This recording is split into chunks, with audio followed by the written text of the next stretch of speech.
welcome to another one of my sports vlogs, and this vlog is going to be of Game 2 of Miami and San Antonio. Miami won Game 2, 98 to 96. It was a great game. Both teams played phenomenal, and it was a great game on ABC.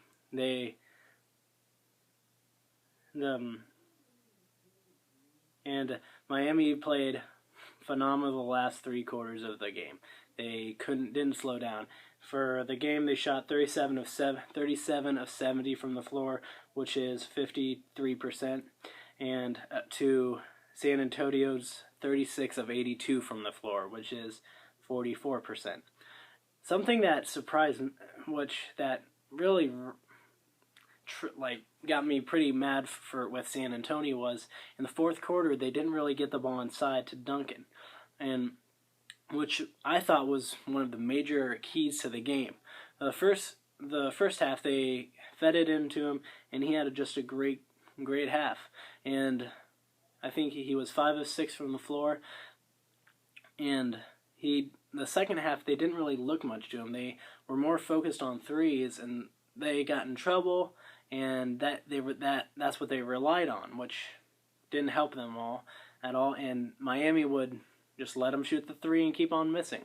I mean, they hit a couple every now and then, but you can live and die by a 3-point shot, and tonight they didn't really live by it.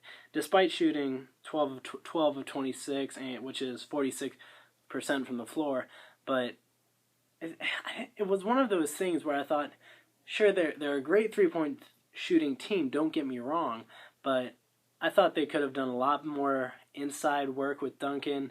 And, I mean, he scored 11 points in the first half and only finished with 18, so he only scored 7 the second half.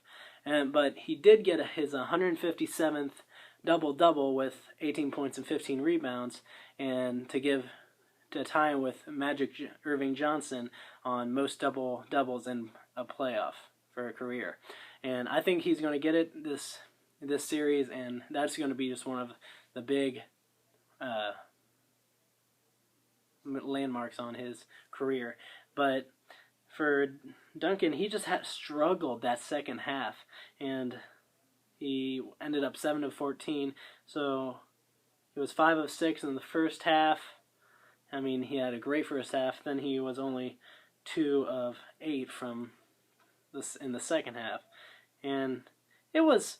I mean, there were officiating. There were missed calls for both teams, but the Tony Parker really showed up for Duncan's absence in the second half, and he just had great drive.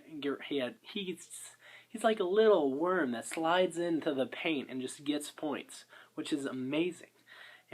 But something that really the people that need to show up is Danny Green, Kawhi Leonard, and Boris Diaw. They only combined for 25 points, and which I think they each need to get at least 15 if they want to win and compete with the Heat for the rest of the. I mean, average around 15, say 12 or 15, but I think if they want to win, each one has got to show up bigger than each of them combining for 25 points. For San Antonio, though, the thing that killed them was free throws. Free throws are the shots that every team needs to learn how to make. They're free points at the line, and there you can get easy chance at tying the game up or winning the game. Down the stretch, the Heat were great from the foul line. There was a time in, I think it was the third quarter, where LeBron got teed up. No, it was Mario Chalmers. Mario Chalmers got a flagrant one on Tony Parker, who he elbowed him in the stomach areas or up in the chest, but it kind of blew the wind out of him. And Tony Parker was kind of a little bit hurt, I think, but he went to the line and missed both free throws. I mean, yeah, he's a little injured, but still, those injuries are no effect on your upward formation or your legs. And then that possession, since it was flagrant, they got the ball. Tim Duncan got a chance for free throws. He missed them both. So I think that was major I mean, they need to go and practice free throws before they go back to Miami, because that's going to be a game changer to there. Because as a team, they shot 12 of 20 from the line to Miami 16 of 21. Miami shot 16% better than them, and if you look at that, they lost by 2 points, and they missed 4 less than Miami did. So those 4 missed free throws, that 4 consecutive free throws by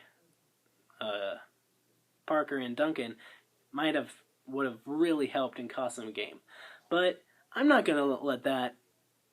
Okay, they missed 2 free throws. They lost because of that. It was the entire game. I mean, it was a great game. Missed shots. Free throws are free throws. You have chances to drive in and get free throws. I mean, they weren't calling. It was a tight game, so they weren't calling as much. But free throws win games, and it would have been nice to see him drive in a lot more at the end. Which I think it would have been a major game changer if they were able to do that. And let's go to the Heat on their side. LeBron played awesome. He was their key player, 35 points, 10 rebounds, like I said earlier. But Chris Bosh he showed up that last quarter too. Drained a 3 and got an assist to put them up in 5. I think it was 93 to 98, and they were up 5 with 9 seconds left. And which I think was he was a major contributor, and he ended up with 18 points on 6 of 11 shooting. And I think though if the San Antonio wants to go to Miami and win there, they're really going to have to show up and knock down free throws, 1.